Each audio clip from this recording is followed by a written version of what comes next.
Ista Force, unité dans la diversité.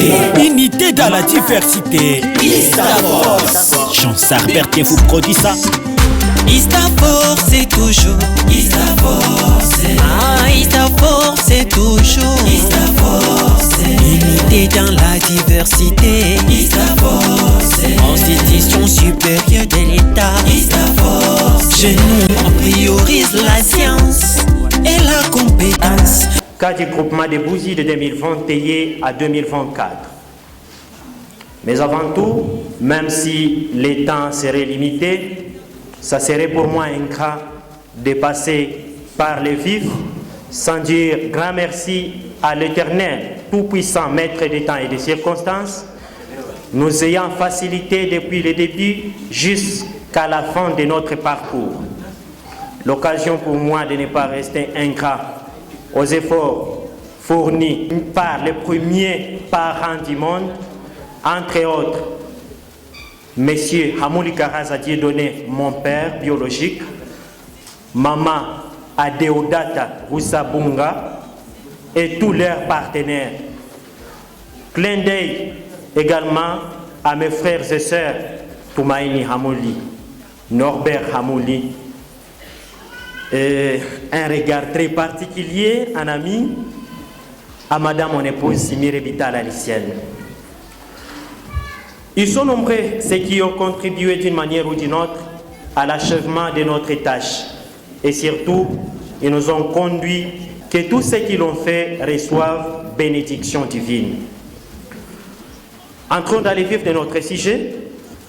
Hormis l'introduction générale et la conclusion, notre travail a été axé par 3 chapitres, dont le premier traite de la revue de la littérature, le deuxième parle des méthodologies et techniques de recherche, mais également le troisième était celui du plan média.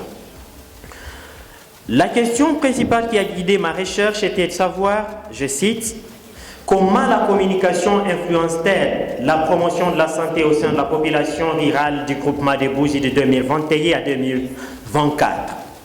Fin de citation. Alors, de cette question ressortiront plusieurs hypothèses, entre autres 4 spécifiques qui ont été regroupées en une seule qui soit générale, c'est de savoir, je cite, les journalistes et les personnels soignants de Bouzy utiliseraient des stratégies de communication comme publicité, émissions radio, affiches, campagnes de sensibilisation et d'autres pour promouvoir la santé publique, mais se heurtent à de nombreuses péripéties.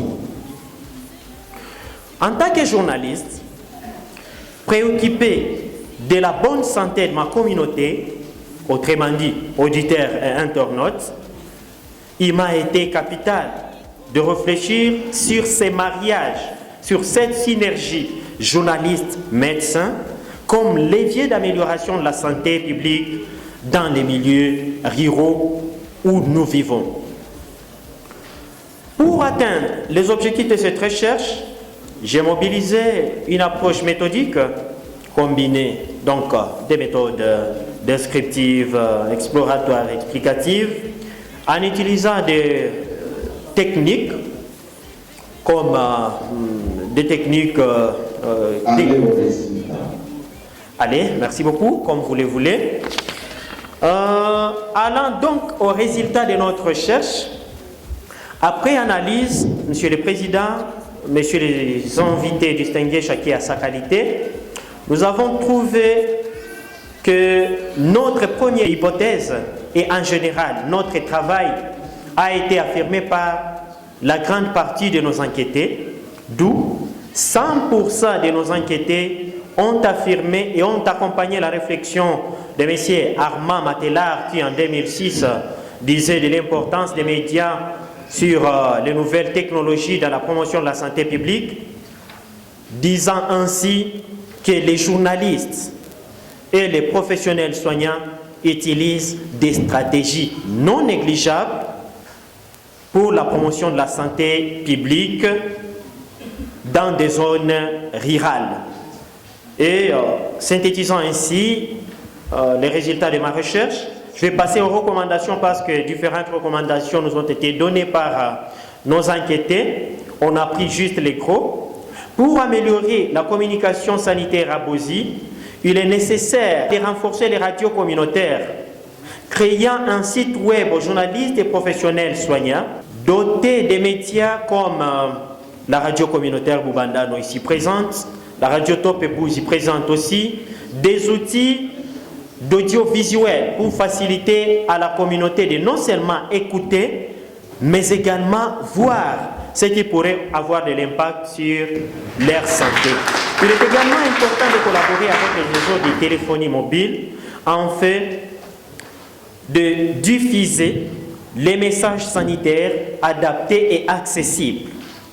Ainsi dit, la télécommunication et la communication de manière très particulière étant les leviers de tout développement, il serait difficile d'aborder tout autre sujet sans mettre beaucoup d'accent sur la communication et son importance pour le bien-être de la population.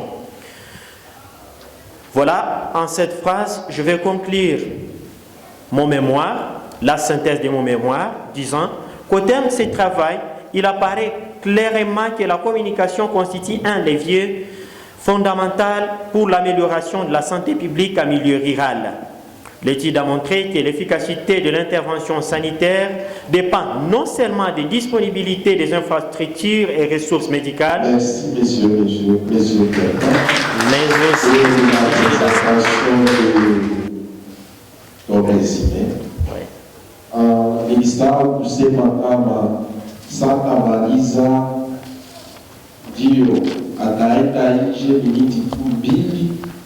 ishara rudia tena upasikia tamasha kwa resulta zake na wale wanao kusindikiza nao kwa tabaki mpaka sasa tutamaliza. Votre jury est constitué de membres via Kabulembo, assistant Kabulembo et Choukou. Nous accordons la parole au premier intervenant pour ses observations et remarques. Monsieur Kabulembo. J'ai été tellement très ravi de ce travail. Mais c'est bien, je te félicite des idées fournies à propos de ce que tu as choisi. Mais j'aimerais bien que vous me répondiez aussi en TikTok. Je pose la question qui donne la réponse pour ces minutes. Maintenant, c'est votre travail. Parce que tu as parlé de cette période, toi-même, quel est qui t'a poussé de choisir ce sujet? J'attends la réponse avant de continuer. Comme je le disais tantôt, étant un aspirant journaliste, un prétendant journaliste professionnel maintenant, je devais d'abord réfléchir sur les stratégies qui soignent les maux qui frappent ma communauté pour apporter un plus à ma communauté. Vous le savez bien, la zone que j'ai couverte, c'est une zone qui est à côté du lac Kivu. C'est une zone rurale. Être à côté du lac Kivu, être entouré de plusieurs rivières, ferait qu'elle soit en conflit, il faut dire en conflit par les techniques des médecins. C'est une zone en conflit avec la santé. Comment en conflit avec la santé? Parce qu'elle est exhibée à beaucoup de maladies riveraines, d'où le paludisme et cancer, pour être bref. Mais aussi, il y a un troisième intérêt qui est aussi capital, c'est celui qui caractérise ma période de recherche. Vous êtes convaincu avec moi, monsieur l'électeur, que la période de 2021 à 2024, c'était une période catastrophique pour ce groupement et pour cette zone, d'où beaucoup d'épidémies, pandémies même, ont gangréné cette communauté. Il fallait réfléchir sur comment la communication pourrait tant soit peu influencer à une solution. Que doit faire un journaliste pour ne pas mettre les personnes soignantes en danger en cas de patient qui se présente à l'hôpital et il y avait quelques minutes, il était abandonné par les personnes soignantes. Et ce patient a perdu la vie. Peut-être que quelqu'un de sa famille peut venir accuser ces gens. Or, il y avait un journaliste qui était là, qui doit faire pour diffuser l'information et ne pas donner aussi une fausse information et ne pas mettre le médecin en danger. Merci beaucoup. Cela complète ce qui se dit toujours. Les journalismes, les médias, c'est les quatrièmes pouvoirs. Alors, appelant du journalisme quatrième pouvoir, ça ne veut pas dire qu'on doit informer nuisant nos sources. Là, je protège deux personnes. Je vais protéger d'abord ma source, la personne qui m'a amené l'information. Et comme vous dites que moi-même, j'ai été témoin oculaire, les accusations du journaliste ne sont pas comme celles données par, entre guillemets, des moutons noirs. Les termes moutons noirs, je crois, mon assistant va merci beaucoup. Déjà, nous remontrer ensuite au courant. Parce que merci. Ouais. Laissez-moi intervenir. Monsieur Bertin, en quoi votre travail peut-il aider les décideurs à Savoir qu'il y a les gaps, et quand il y a les gaps, il faut chercher une solution à eux, d'intervenir dans la zone. Moi, j'ai mis la même, du même verbe que vous avez utilisé. Ce n'est pas une recommandation, bien sûr. Ah oui, je vois. Maintenant, quels sont les rôles des agents communautaires dans cette promotion? Oui. Comme vous le savez, les agents communautaires et les leaders communautaires sont aussi, en d'autres termes, on peut les appeler un média. Oui. Parce qu'un média, c'est tout support par lequel passe un message. Oui. Vous en êtes convaincus? Ça veut dire, lorsque les leaders communautaires, il a été, n'est-ce pas, les recommandations ne seraient pas finies quand je voulais les lire, mais quand même vous en avez dans les fonds de mon travail. Lorsqu'un leader communautaire, il va me lire, non seulement me lire, lorsqu'il va apprendre une information, lorsqu'il va être en relation avec les personnels soignants de qualité qui connaissent, qui ont des notions sur telle ou telle autre maladie, cela va les amener à divulguer, il faut dire, propager les messages, et les messages arrivera un peu partout. Il y a quelqu'un qui n'utilise pas la radio, mais dans une petite réunion conçue par son leader communautaire, il va ouvrir des messages. Maintenant, je vais citer par la dernière question. Qu'avez-vous appris par ce travail merveilleux que vous avez effectué? Merci beaucoup. Je m'attendais à cette question. Tout ce que j'ai appris tout au long de mon étude, analyse, pendant que je faisais ce travail, j'ai vraiment appris que les journalistes et personnels soignants du groupement de Bouzi seraient à féliciter. Tellement que toutes nos enquêtes menées ont prouvé à suffisance qu'ils font ce qu'ils devraient faire. Néanmoins, ils sont heurtés à plusieurs difficultés, ce qui serait l'objet de mon autre recommandation vraiment personnelle aux organisations tant internationales que nationales, au gouvernement congolais bien sûr, et à tout le monde qui pourra lire ce travail, de venir en aide ces personnels soignants, car eux-mêmes, ils ne les pourront pas, mettant aussi en exercice les recommandations de notre travail. Merci. Merci beaucoup. Monsieur le Président. Nous appelons Nathalie Bourdiche Crispin. Bonjour, c'est les journalistes. Alors, aujourd'hui, vous aviez défendu votre travail. On peut savoir, vous aviez défendu c'est quoi? En fait, vous le savez, vous l'avez entendu dans la salle, c'était au sujet de l'influence de la communication sur la santé publique, le cas de la zone rurale, soit le mouvement Bouzi de 2021 à 2027. Alors, on peut retenir quoi? Ça va donner quel impact au sein de la communauté?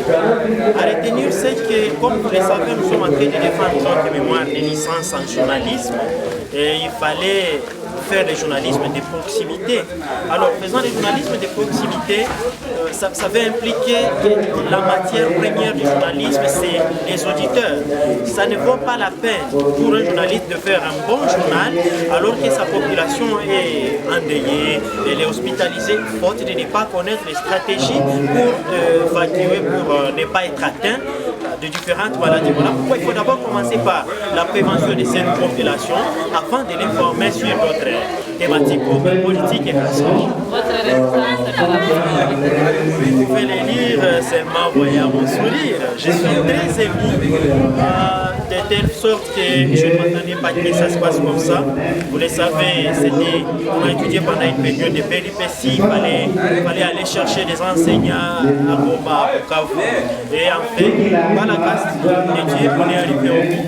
Et pour moi, la définition d'un objectif, c'est lui de se dire dans le paix, pourquoi pas ne pas continuer avec les masters, doctorat et cancer. Retirer un message. Un message, je vais lancer un message à nos jeunes et aux parents du groupement de Bouzi. Quand je dis de nos jeunes, là je dis les jeunes diplômés, de venir prendre l'instruction au sein de l'institution de l'Université appliquée pour Bukavu, car cette institution c'est l'excellence. Je vous témoigne ce que je vis, ce que j'ai connu, ce qui me contient. C'est vrai, j'étais un journaliste dès lors, mais je vous assure que maintenant, après mon passage chez Stade Bukavu, je suis compté parmi les journalistes professionnels de la zone. Bonjour, chère Excellence. Bonjour. Félicitations pour votre travail. Merci beaucoup.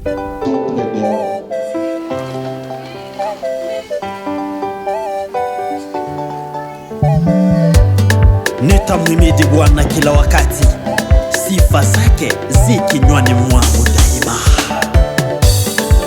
Ni siku yangu, ni siku yangu, Mungu amenibariki. Ni siku yangu, ni siku yangu, ni siku yangu, waite ndugu rafiki.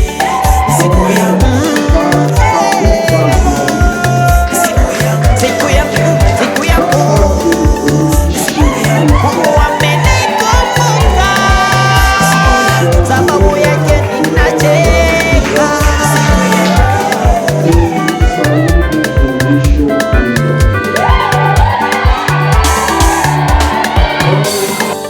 Hii ndo siku niliyoiota, yule Mungu nami nimemukuta.